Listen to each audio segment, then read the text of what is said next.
Hi everyone, Sarah Rose here. Welcome back to Wellness Wednesday. Today I'm going to mix it up a little bit and share with you some of my personal healthy habits as part of my daily routine. So things that I've been doing for the last several years that work really well for me to help me maintain a clear, healthy skin, help me detox and flush my kidneys and my liver every day, help to get impurities out of my system, purify, cleanse, and also just maintain healthy balance and even white teeth. So I'll share with you this little routine, but I can't take all the credit because they are pretty much almost all Ayurvedic techniques. So they've been around for thousands of years. The first thing I do every morning before I even think about taking a sip of water is I take out my tongue scraper. This is about $4 or $5 at a grocery store, or you can order it online if you don't have a grocery store next to you that carries it, but $4 or $5, easy breezy. You scrape from the back of your tongue forward. And this is an Ayurvedic technique. And you scrape out all the film that has accumulated on your tongue while you're sleeping, which is toxins and bacteria. Because what happens when you're sleeping is your liver is processing, and you're processing, toxins, and a lot of that is coming up, and your tongue is connected to your digestive system, so you're just cleansing that out, versus if you drink a sip of water, which is probably a lot of times your instinct if you have a dry mouth or something, what you're doing is washing that junk back down your system, and that's not good. You don't want to do that. So I would highly recommend you avoid drinking and you go straight to tongue scraping as soon as you wake up. The other cool thing about tongue scraping is it's said that the parts of your tongue are also associated with organs in your body, just like your feet in a reflexology session. So by scraping your tongue, you're also gently massaging the organs that are associated with that area of your tongue. So that's a pretty cool little bonus for tongue scraping, and it's definitely the first thing I do every morning religiously. Once you start doing it, you don't know how you lived without it, because you just don't feel as clean. So once you get going, it's going to be a habit that's really easy to keep. Trust me. So the next technique that I do is also an Ayurvedic technique, and it is the art of oil pulling. And it is just like it sounds. You basically put a tablespoon of this in your mouth, and it doesn't have to be this. This is an Ayurvedic formula because it has a lot of the herbs associated with Ayurveda, and it has some botanical ingredients. But you can just use straight sesame oil. This is a sesame oil-based solution with some other herbal extracts and stuff in it. Or you could use coconut oil if you prefer. But anyways, you're going to use about a tablespoon, and then you pull it around your mouth. So you don't swish it like you would mouthwash. You pull it through your mouth and around your mouth and through your teeth. And what this does is it starts to pull out toxins from your mouth and your gums and your tongue, which again may have accumulated from part of your digestive tract, especially after you wake up. So it's another early morning thing. After you scrape your tongue, you do this for a minimum of 5 minutes, but the goal is 15 minutes. You oil pull. And then you got to make sure you spit this out because it's absorbing all those toxins. So this helps you detoxify, and it also helps condition your gums. So it's really good for oral hygiene as well. And you got to make sure you spit this out though, because it's all the gunk that is absorbing into that oil as you're pulling it around your mouth. You don't want to swallow it. So I also just want to point out that all of this is done, this whole morning routine is done on an empty stomach. There's not a morsel of food that you eat first. There's nothing in your stomach yet. So with that said, we're going to move on to the third technique that I use. The third thing that I do, usually while I'm doing my oil pulling, I'm walking around like feeding my dogs and stuff, and then I'm preparing my lemon water, another Ayurvedic technique, warm lemon water. And the warm water itself, even without the lemon, is very good for your digestion. The lemon obviously has potassium and has vitamin C in it, but this is a very alkalizing drink, whereas coffee is a very acidic drink. So this is a great way to start your morning. It's a great way to flush your kidneys and flush your liver and stay hydrated and help your digestion out at the same time, and it just feels really good. I guarantee if you try this will probably be something that you stick with. So warm lemon water. It doesn't have to be hot. You can make sure it's just like a lukewarm water, and sip on a whole cup, and usually just half a lemon is what I put in here, or a few squeezes of lemon, so it just depends. but this is really good at hydrating. Hydrating is so important because most people are dehydrated, but if you don't stay hydrated, you will accumulate toxins in your system and build up the toxins, and then it turns into a snowball effect. So there's a lot of chronic disease, there's aging, there's you don't burn fat efficiently, your skin doesn't look as good. When your body's holding on to toxins, a lot of those toxins are stored in your fat cells, and your body doesn't want to release those fat cells as a form of protection, because if they did, then those toxins would go floating around your bloodstream, and they want to protect your vital organs. So weight loss, everything, just stay hydrated, and this really helps in the morning. So this is the third thing in my ritual, and this is almost a regular occurrence. The tongue scraping is definitely a regular occurrence. I'd say the oil pulling has been a semi-regular occurrence for me. I do it, but I don't do it as regularly as the other two, but I'm getting back into doing it again daily. But I have done it semi-regularly, so I'm going to get back into that again, even more so. And obviously then we're moving on to the fourth thing that I do in the morning. It sounds like a lot, but really all of this so far has taken maybe 17 minutes in my morning as soon as I wake up. But then we'll move on to, obviously, what's the number one thing people think of when they wake up?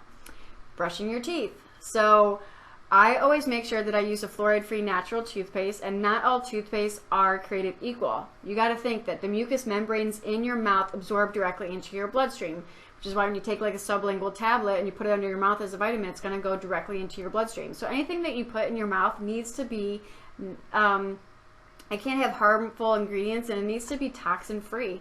So this is Nature's Gate. This is a brand I usually go to. It's fluoride-free. It's vegan-friendly. It's non-GMO. It's gluten-free. It's soy-free. It's sulfite-free, paraben-free, cruelty-free, no artificial flavors or sweeteners, and it's carrageenan-free. Carrageenan is also found in a lot of boxed milks, like almond milk, and it's a toxin. So it's not necessary. You don't need it in your toothpaste, obviously, because this doesn't have it in there, and it's not and it's in a lot of toothpaste. So you really got to read your labels, and I can say a lot of the toothpaste that appear to be healthy are not. So I always look for a natural-based toothpaste and pay extra for that, because it just doesn't make sense to just add all these pollutants to your body when you can easily safeguard against it. So again, this one is Nature's Gate. And then after I brush my teeth, I would say still, I don't eat yet. What I do is I drink a lot of water. And you probably will never see me without at least 40 ounces of water by my side. This is my stainless steel 40-ounce container, so I can always have this with me.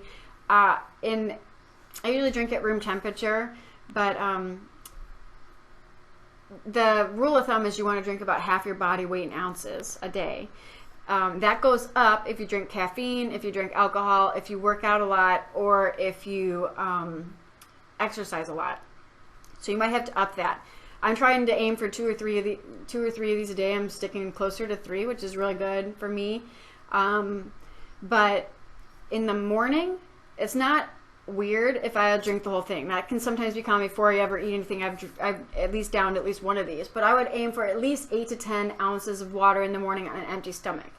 And so hydration, hydration, hydration. Again, your lymph system is not flowing properly if you're not getting enough water. And if your lymph system is not flowing, it's like the sewer system for your body. It gets all the junk out. If that's not flowing, then your whole body starts to get backed up, and then you start to see signs everywhere else, in your skin, in your energy levels, in your weight loss, in your organs are being affected, everything. So water, water, water, healthy filtered water, not BPA water. And I'd say, yeah, at least 8 to 10 ounces on an empty stomach. And then the last thing that I will talk about, which I add sometimes to the routine, it's not a daily thing, but it's a semi-regular thing, and that is chlorooxygen. This is a chlorophyll concentrate, and what I'll do is when I'm drinking my morning water, having at least, like I said, I have a lot, like maybe 40 ounces in the morning, but I'll separate maybe 8 ounces of that away and in just a glass, and then I'll put this in it, and it's basically like a shot of green juice, concentrated green juice in your water. And red blood cells it carries red blood, it builds red blood cells, which carry the oxygen, and so to your cells. So this helps carry more oxygen to all of your cells, and you immediately start to absorb this into your bloodstream, just like you would if you were like juicing in the morning. So I definitely do this several times a week, and I love it, and I feel like it just totally helps revitalize you and bring you natural energy without having to rely on, you know, artificial stimulants like caffeine. So it just, I can't say enough about this, and this is the brand. It's just called Chloro-Oxygen. It's Herbs Etc. I think might be the name of the brand. I know you can get it on Amazon. You can get it in any health food store, but it's important not to eat anything. Like I said, you can't have fiber, you can't have your digestive juices working. It defeats the purpose. Just like if you were to have green juice in the morning, if you eat first and then you have the green juice, it defeats the purpose, because now you're just digesting that juice. It will usually cause your stomach to be upset, or you'll have heartburn. The whole point of juicing is you're supposed to drink it on an empty stomach, so all the vitamins and minerals and nutrients go directly into your bloodstream. That's the concept with this too. So I just put this in my water, and it's like just a shot of green juice right into your water. Okay, and speaking of the caffeine that I was mentioning about, I know if you're a coffee drinker, you're probably waiting to see, okay, when is she going to talk about coffee? And I can relate to that, because I am a coffee drinker myself, but I did transition from caffeine to decaf because I did see the harmful effects that caffeine was doing to my body, not just physically but mentally. I already talk fast enough, as you can tell, so I didn't need to be on a caffeine stimulant all day. And it would really run my adrenals, it would run them ragged, and it would really get me not eating. I would skip a lot of meals and not realize it, and then I'd end up binging because I was starving, or I'd crash. I'd have energy and then I'd crash. You know the symptoms of, you know, too much caffeine, or the cycle of caffeine in your system. So I decided to switch to decaf. And so if you're listening to this and you want to try to make the switch to decaf, I just want to help, like, share with you the most healthy option you can have for your coffee. So coffee is highly pesticide sprayed a lot of times. You always want to make sure that you have organic coffee. That's first and foremost, whether it's regular or decaffeinated. But decaf coffee has even more chemicals, because there's a lot of chemicals associated with decaffeinating the coffee bean. So you have to look for Swiss water process decaf coffee. So I always get organic Swiss water decaf coffee. And you can buy it online, or you can get it at a natural grocery store. But yes, even after my healthy regimen, I still indulge in my organic decaf latte or an organic decaf coffee. I really like using hemp milk or cashew milk or almond milk. And I definitely have my little splurge there, and I'll have a couple cups of coffee a day or a latte with those kind of ingredients. But I just make sure it's the healthiest version for me, and I lay off the caffeine. There's still some caffeine in decaf. I think it's like 60 milligrams or something like that, compared to like 240 milligrams in a regular cup. So that's sort of like the comparison, or the ratio. So you're still getting a little bit of caffeine, but not nearly as much. And for me, the taste, I can't tell the difference. So just if you're a coffee lover, keep that in mind. Take it in. Maybe that's something you might want to try. I went cold turkey, but you might want to try mixing it half and half for a while and weaning off of it if you think you're going to have some serious headaches or withdrawal symptoms. After you get off of it and you try to drink regular coffee again, which you probably won't want to, but on accident, sometimes you might. Someone might serve you a regular coffee thinking it's a decaf, and you'll see the effects that decaf has on your body, and you realize, you'll wonder how you ever drank so much of that stuff before, and it just really dehydrates you. So, and you don't even realize it, but it really dehydrates you, and that just causes a lot of other issues. So anyways, I think I'm going to continue for the next few weeks talking about some other healthy habit routines. Next week, I think I might share some smoothie recipes. I'm going to play around with some ideas there. But I really hope this helps. And if you resonate or want to try any of these, leave me a comment below, whether you're on YouTube or on my blog at sarah-rose.net. I check both of those. But I would love to hear from you if you have any questions, or if you try any of these. I would love feedback from you. Maybe you're already doing some, and maybe you have a really cool experience that you want to share. I would love to hear from you. Just leave your feedback below. And I hope you enjoy the rest of your Wednesday. I will look forward to speaking with you next week. Namaste.